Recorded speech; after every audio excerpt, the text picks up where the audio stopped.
2018 was the best year for women candidates in the history of the American Republic. A record 117 women getting seats in Congress. And this year, there are nearly as many women running for president on the Democratic side than major women candidates in the history of presidential politics combined.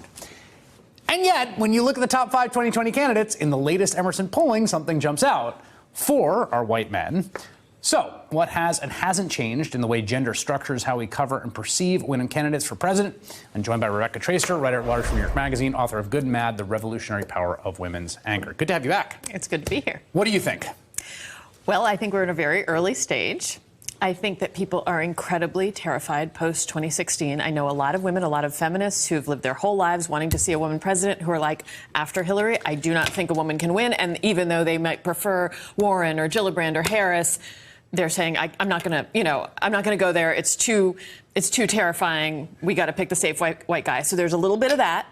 There's just your plain old preference for a familiar kind of figure in any flavor, really. The amazing thing presidential about, as an adjective. Like, presidential. They're presidentials. Like, right. What does that mean exactly? And the amazing thing when you look at that list of the guys who are sort of at the top, it's Biden, it's Bernie, it's Beto, it's with the B team, right? And they're not united by anything except their white guyness. I mean, you have old, you have young, you have left, you have center, you have establishment, you have new outsider. It's just like this one thing they've all got in common. I mean, I should say the top 2, like Bernie was the runner-up in the last primary.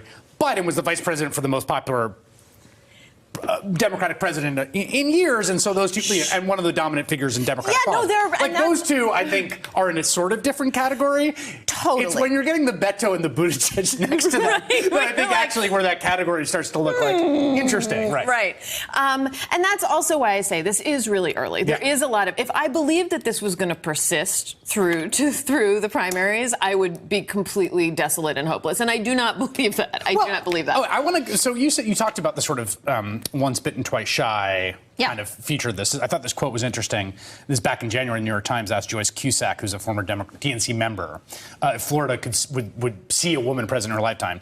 Too many Americans may want to take another chance on a female candidate, Ms. Cusack said. After Hillary Clinton was met with mistrust and even hostility in swing states, there was this Politico headline from last December about Warren battling the ghosts of Hillary, which is a thing I hear anecdotally from people who have good feminist politics, but in a descriptive sense. And I guess my question to you is, like, part of the double-edged sword here is that the articulation of the way sexism cost Hillary Clinton, which you were part of making and many others, was quite persuasive post-2016, but persuasive to a point that I think a lot of people were like, you are right.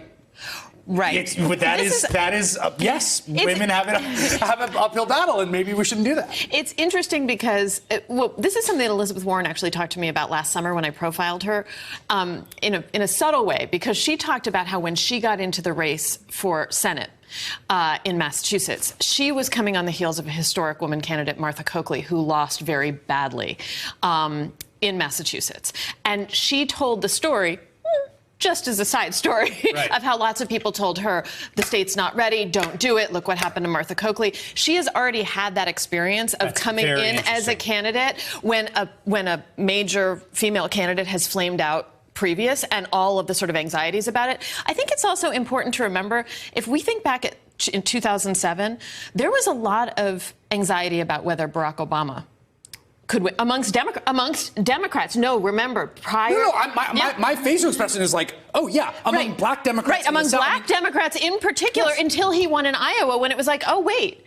And then you saw the move of black voters from Hillary Clinton to Barack Obama. A lot of this, we have to get much further into this debates, listening to how people respond to each other, before we can really take the temperature. I should also note, because we're putting this category of white men and Buttigieg is in it, that an out gay man who is like shouting out the love of his life, his husband there, like, is totally barrier breaking and new and sort of remarkable, and I don't want to minimize that. And he's young, and there's a lot of stuff. There is within that category of white men. Again, there's diversity. There's ideological diversity. You have Bernie Sanders and Joe Biden in that category of white men.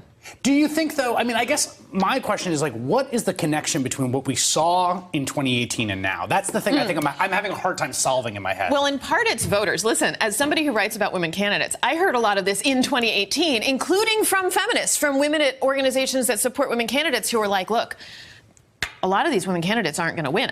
Covering these races throughout, I was told again and again, a lot of these women candidates aren't going to win. It's great that they're out there, but we got to be prepared for the narrative, which is when they lose, either in their primaries or then their generals, the storyline is going to be women can't win. And then they started winning. They were winning the primaries, and then they won their generals in many cases.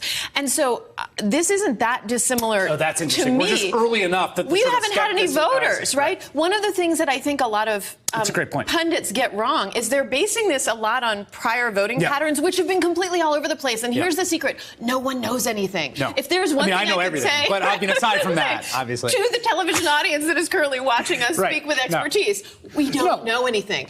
All we know is what kind of money people are raising, what kind of operations they have, what kind of attention they're getting. And as you point out, there are a couple structural reasons. A former vice president, a man who ran a very successful campaign 2-3 years ago, right? It's natural that they're going to be ahead. And it is also the structural impulses around gender and race that make a lot of voters and a lot of media comfortable covering white men. That's part of what we're looking at. All right, Rebecca Traister, thank you so much for joining us.